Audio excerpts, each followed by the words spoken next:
Shalom, Bapak Ibu yang terkasih di dalam Tuhan Yesus Kristus.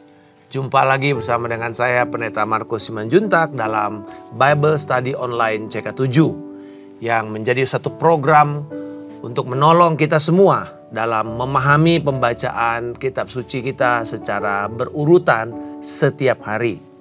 Hari ini pembacaan kita adalah dari Mazmur 58 yang bertemakan Allah yang menghakimi para penguasa-penguasa yang lalim atau hakim-hakim yang lalim. Tapi sebelum kita membahas lebih dalam, mari saya mau mengajak kita semua untuk kita, Bapak Ibu yang terkasih, bisa mengagungkan Allah kita yang menjadi kekuatan, menjadi sumber, dan menjadi keadilan kita di dalam penyembahan dan keintiman kita bersama dengan Bapa pada hari ini. Kami bersyukur Bapa. Kami datang pada Engkau, Allah yang adil, Allah yang berkuasa, Allah yang besar. Dan Engkau telah membuktikan kebesaran-Mu dengan menyatakan perkara-perkara yang ajaib di tengah-tengah umat-Mu. Oh, biarlah hari ini setiap kami datang bersyukur, menaikkan pujian, menikmati Engkau dalam penyembahan kami. Haleluya. Oh, terpujilah Kau. Oh, agunglah Engkau.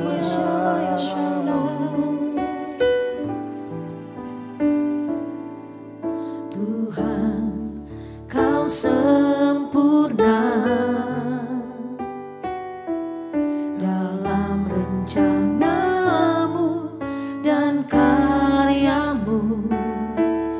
Ku serahkan hidupku, murnikan dengan Roh-Mu. Tuhan, Kau sempurna dalam rencana-Mu dan karya-Mu. Ku serahkan hidupku, murnikan dengan Roh-Mu. Hidupku menggenapi firman-Mu, tanda mujizat sertai tiap langkahku. Kau bersamaku, di dalamku, jadi bukti kebesaran-Mu.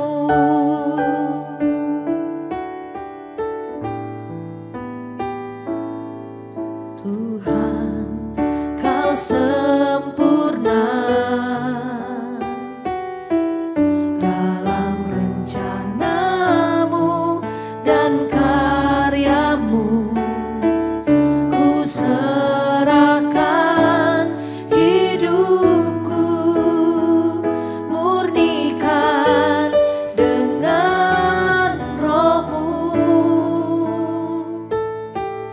Tuhan, Kau sempurna dalam rencana-Mu dan karya-Mu. Ku serahkan hidupku, murnikan dengan Roh-Mu. Hidupku menggenapi firman-Mu, tanda mujizat sertai tiap langkahku. Kau bersamaku, di dalamku, jadi bukti kebesaran-Mu. Hidupku menggenapi firman-Mu,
saudara-saudara sekalian, kita deklarasikan ini.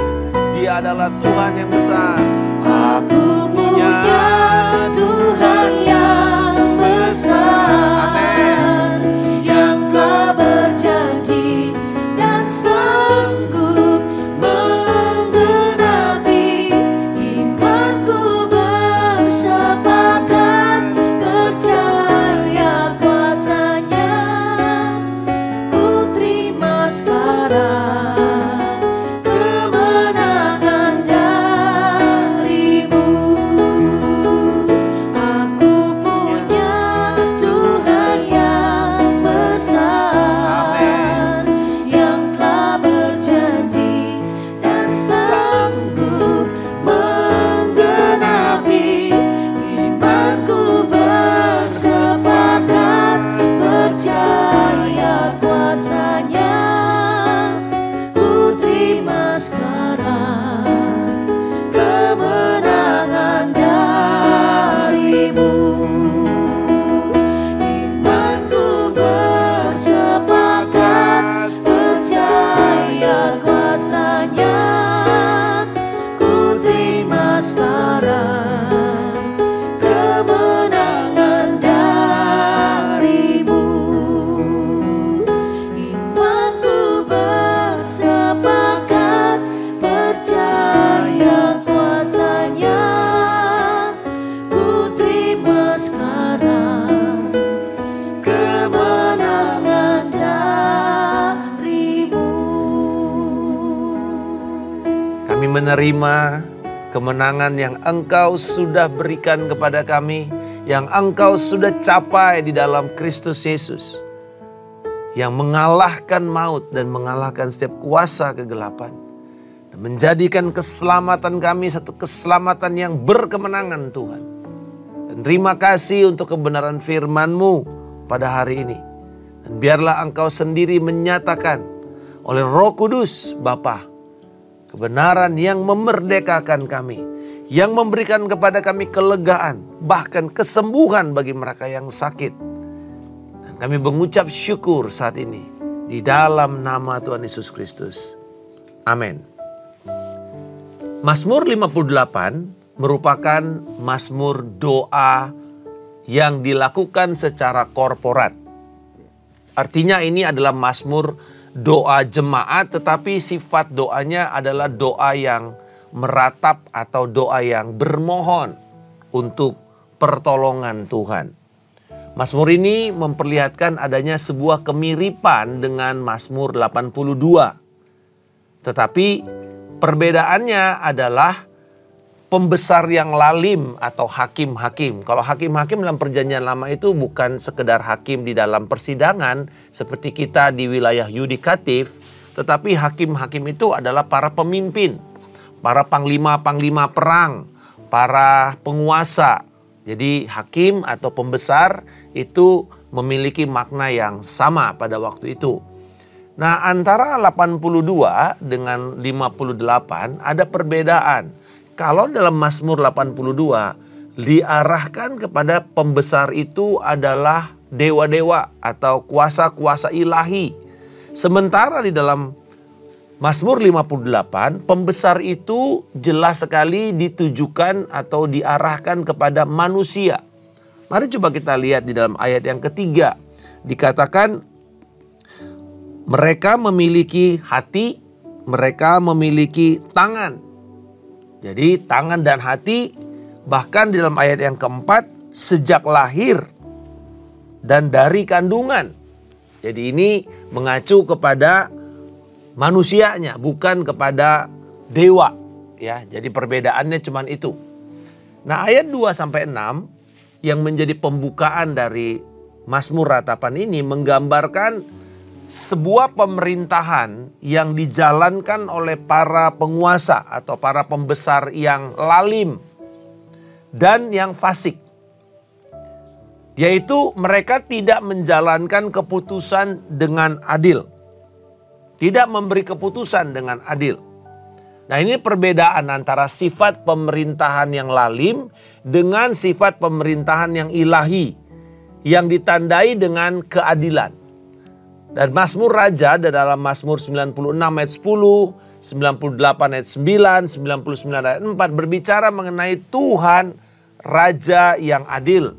Sehingga kalau seorang raja yang diperintah oleh Tuhan, maka ciri-cirinya adalah dia akan mengupayakan keadilan kepada semua rakyatnya dengan benar.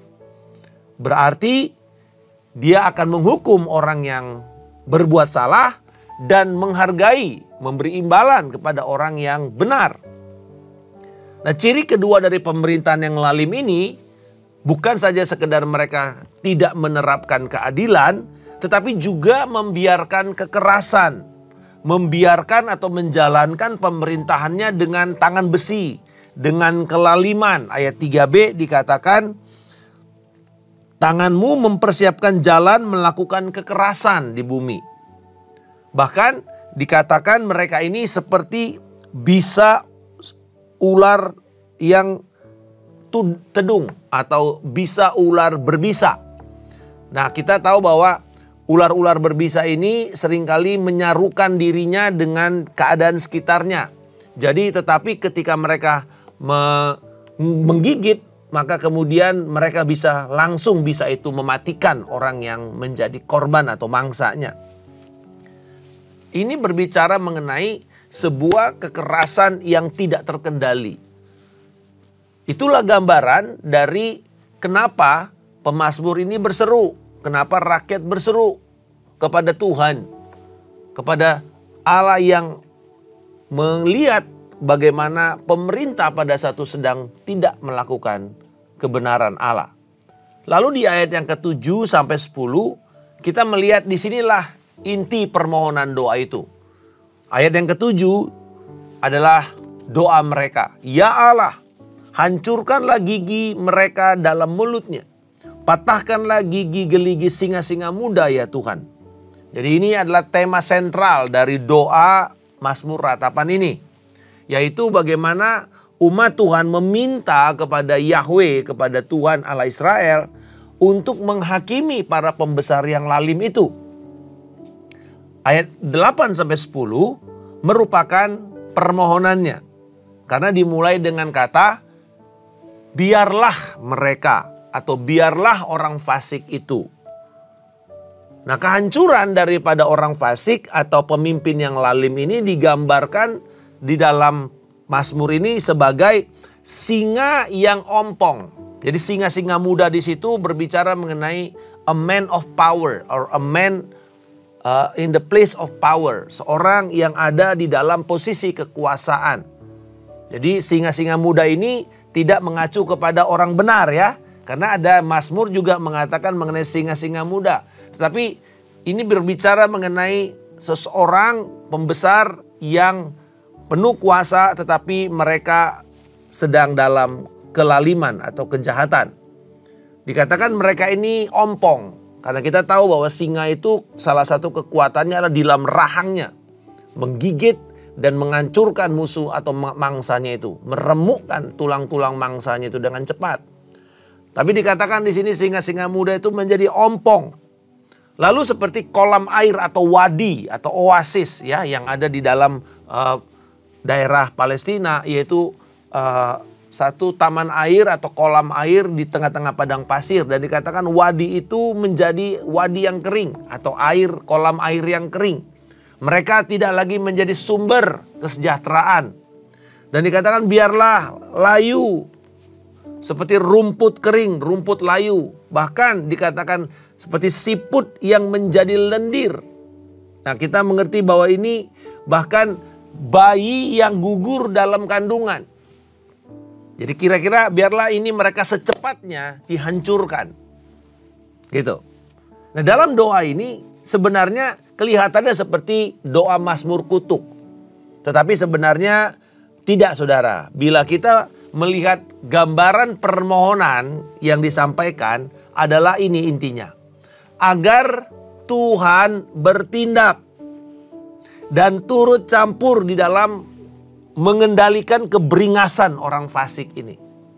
Kelihatannya ini sudah melewati batas. Dan kita perlu berhati-hati, saudara-saudara, kalau kita belajar dari Mazmur ini, untuk tidak menggunakan Allah atau kekuatan rohani kita, seperti doa, seperti firman, seperti janji Allah, seperti nubuatan, untuk kepentingan dan selera kita sendiri. Kita tahu bangsa-bangsa di sekitar Israel pada waktu itu selalu memakai kekuatan dewa, kekuatan rohani, kekuatan ilahi, kekuatan spiritual itu untuk kepentingan melancarkan agenda pribadi, agenda politik, agenda ekonomi mereka. Kalau kita pikir sekarang ini, ya kita bilang sebagai politik identitas. Memakai Tuhan atau nama agama untuk kepentingan sesaat, kepentingan politik, kepentingan ekonomi, kepentingan pribadi. Bagaimana menggunakan Tuhan, membuat orang akhirnya sebenarnya karena kesetiaan kepada Tuhan tetapi dimanfaatkan untuk juga kesetiaan terhadap kepentingan tertentu. Nah, saudara-saudara, ini yang salah, tetapi inilah yang terjadi di budaya pada waktu itu. Dan pemazmur mau mengingatkan kita, jangan sampai kita terjebak memakai Tuhan untuk kepentingan kita. Ini bisa terjadi bahkan di kalangan gereja. Kita memakai janji-janji Tuhan, kita memakai ini hanya untuk memperalat demi kepentingan kita. Demi mendukung sebuah kekuatan politik. Saudara-saudara, kita mesti menyadari bahwa kita berpihak kepada Allah. Dan jangan kita mengizinkan memakai kekuatan Allah untuk kepentingan pribadi kita. Tetapi apa yang kita berdoa adalah supaya Tuhan dengan kedaulatannya melindungi dan mengangkat orang-orang yang benar untuk memerintah dengan adil. Dan untuk melemahkan bahkan menghancurkan, menghakimi kuasa-kuasa kegelapan. Atau para pembesar-pembesar yang lalim. Di ayat 11 dan 12 yang menjadi penutup dari Mazmur ini ditandai dengan pernyataan kepercayaan atau pernyataan iman kepada Yahweh. Atau pernyataan yang mengatakan bahwa ketika pembalasan dari Tuhan itu terlihat, orang benar akan bersuka cita. Kenapa? Karena keadilan Allah ditegakkan. Istilah populer kita saat ini adalah Gusti Ora Sare.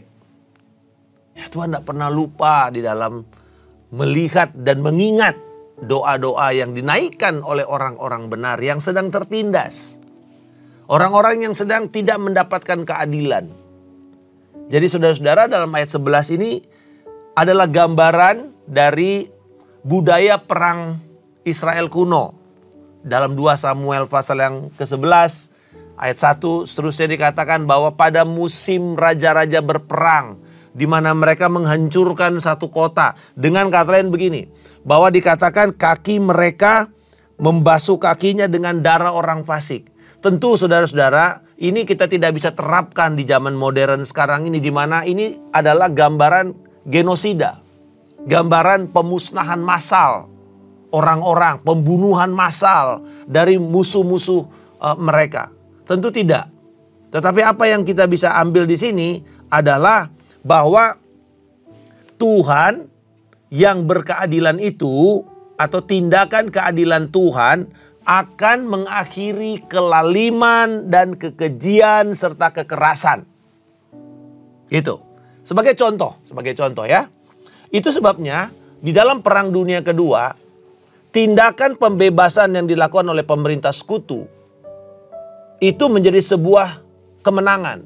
Kita dengar istilahnya V-Day, hari kemenangan, Victory Day. Kenapa? Karena pada waktu itu, baik Jerman yang dikuasai oleh Hitler dengan Nazinya, baik Jepang yang menindas bagian Asia Timur, ini dua-duanya memiliki kemiripan, yaitu penindasan, kebrutalan, dan bahkan pemusnahan manusia secara massal. Kita tahu di Jepang, penguasa Jepang menindas yang namanya Romusa. Dari mulai di Asia, Indonesia sampai ke daerah Birma, Myanmar, itu Malaysia, semuanya kena. Dengan kata lain bahwa ini merupakan suatu tindakan yang menyedihkan, satu keberingasan, kebiadaban. Demikian juga dengan Hitler di dalam membinasakan 6 juta orang Yahudi dengan Holocaustnya itu. Nah, jadi ketika terjadi pembebasan dan mengalahkan baik yang ada di wilayah teater Pasifik maupun teater Eropa, perang ini memberikan sebuah kemenangan dan itu memuliakan. Kenapa? Karena kebiadaban berhenti. Kefasikan berhenti. Kekerasan, kekejian, pembunuhan massal berhenti. Nah, ini saudara-saudara menggambarkan bagaimana ketika keadilan itu ditegakkan, orang benar itu juga akan mendapatkan imbalan, akan mendapatkan kemerdekaan. Berapa banyak setelah Perang Dunia Kedua itu negara-negara baru dimerdekakan. Ini memperlihatkan bahwa orang-orang yang dulunya tertindas kemudian mengalami kemerdekaan. Dan itulah prinsip yang sebenarnya ada di dalam doa Mazmur 58 ini, yaitu pada waktu kekerasan dan ketidakadilan, kelaliman dilakukan oleh penguasa yang jahat, maka kemudian tindakan kebenaran Allah menghentikan atau harus dihentikan oleh orang-orang benar atau orang-orang adil. Edmund Burke mengatakan begini, bahwa kejahatan itu terjadi atau kefasikan itu terjadi bukan karena semata-mata dilakukan oleh orang fasik, bukan. Karena orang fasik pasti akan melakukan kejahatan, itu udah pasti. Tetapi apa yang dikatakan Edmund Burke? Bahwa itu semua terjadi karena orang benar tidak bikin apa-apa. Orang baik nggak bikin apa-apa. Gereja nggak bikin apa-apa. Tidak melakukan sesuatu untuk menghentikan. Apa yang kita bisa lakukan adalah yang pertama kita berdoa. Kita melakukan peperangan rohani untuk menghentikan kuasa yang menguasai, yang mempengaruhi kelaliman itu terjadi di dalam orang-orang fasik. Dan kita minta Tuhan berintervensi, menyatakan keadilannya. Itu yang kita bisa lakukan. Jadi jangan, yang kedua, bahwa kita bisa melakukan dengan membuat orang-orang benar ini masuk di dalam posisi-posisi kebenaran, posisi-posisi pemerintahan yang kemudian melakukan tindakan kebenaran. Memimpin dengan adil, memimpin dengan benar. Jadi keadilan akan terlihat ketika melihat orang-orang jahat itu diadili dan dihukum, serta tapi dihukum dengan pantas, bukan dihukum ringan. Artinya seturut dengan hukuman atau kejahatan yang mereka lakukan.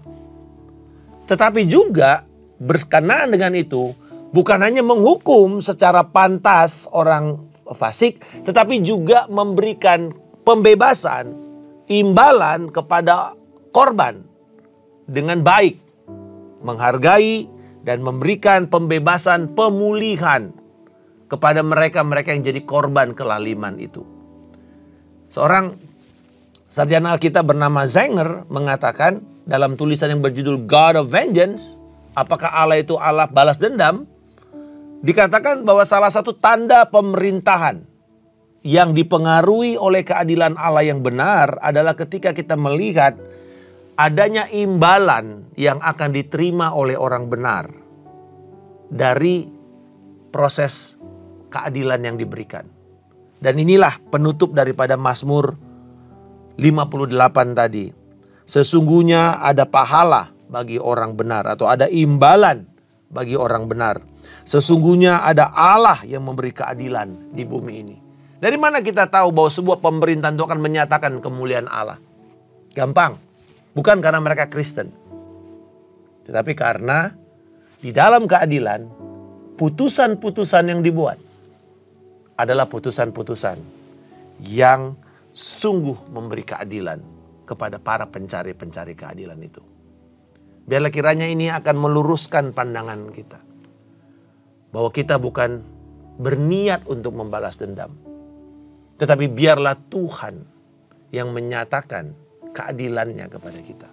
Tapi bagi saudara yang mungkin ada dalam posisi kuasa, posisi untuk memberikan putusan-putusan, baik saudara ada dalam pemerintahan, baik saudara dalam posisi kepemimpinan di dalam swasta atau dalam korporasi, di dalam gereja, bahkan sebagai kepala keluarga, ketika kita harus menghadapi sebuah keputusan atau memutuskan sebuah pertikaian, biarlah kita memutuskan dengan adil.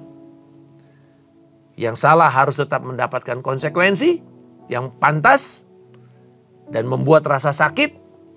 Dan yang benar atau yang menjadi korban harus dipulihkan, harus diberdekakan, harus bisa mengatakan sungguh Tuhan adalah Allah yang adil.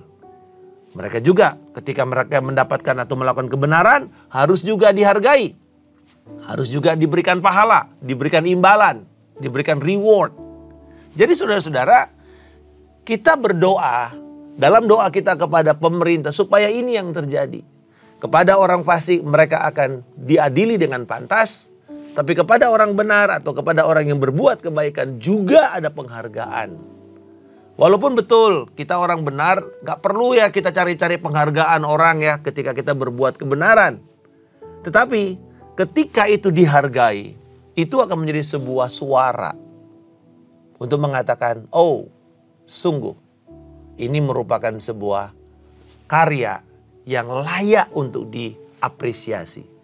Saudara, istilah atau kegiatan hadiah Nobel, penghargaan Nobel perdamaian, penghargaan Nobel yang datang dari Alfred Nobel, itu menjadi sebuah penghargaan yang prestisius ya, terhormat di kalangan para ahli budaya, ilmu pengetahuan, bahkan para tokoh-tokoh politik. Kalau mereka bisa mendapatkan, dinobatkan sebagai penerima penghargaan hadiah Nobel, itu artinya orang tersebut sungguh memberikan banyak kontribusi kepada kebaikan. Kan begitu ya? Kepada umat manusia di dunia ini. Nah saudara-saudara, itu sebenarnya prinsip kebenaran. Prinsip keadilan ilahi. Ketika ada seseorang berkontribusi yang baik untuk kemaslahatan, untuk kebaikan, untuk kesejahteraan banyak orang. Tidak peduli dari latar belakang ras, kelompok, atau apapun mereka ini. Tetapi ketika itu dihargai, itu menjadi sebuah suara bagi dunia. Suara bagi umat manusia. Bahwa sungguh ada keadilan Allah. Kepada yang jahat akan diberikan konsekuensi. Kepada yang benar akan dihargai dan diberikan apresiasi. Biarlah kiranya kebenaran ini akan menolong kita semua untuk bertindak sesuai dengan keadilan Allah. Dan jangan pernah lupa, ketika kita sedang mengalami penindasan, ada Allah yang menjadi tempat seruan kita. Dan dia mengatasi semua raja-raja di dunia ini. Jadi ketika otoritas kita ini saudara lalim, kita di sini di bawah ya. Kita di bawah ini, jangan lawan, jangan berontak. Apa yang kita lakukan? Kita naik ke Allah. Karena firman Tuhan berkata hati raja-raja itu seperti batang air. Seperti sungai yang dialirkan oleh Allah. Jadi saudara, ketika mereka jahat, naik ke atas. Dan biarkan Allah akan mengubah hati. Dan membuat mereka ini berubah.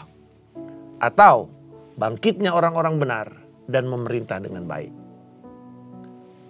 Tuhan Yesus memberkati. Bapa, kami berdoa bahwa biarlah kiranya setiap kami yang sedang mengalami penindasan, tekanan, atau ketidakadilan, Tuhan Engkaulah pembela kami. Engkaulah Tuhan yang akan menjadi kesaksian bahwa tindakan-Mu yang benar dan adil itu akan melindungi setiap orang-orang yang benar, yang sedang tertindas. Dan Tuhan Engkau yang akan menunjukkan bagaimana Engkau akan menurunkan para pembesar-pembesar yang lalim. Engkau akan membuat mereka Tuhan tidak berdaya. Supaya nama-Mu ditinggikan.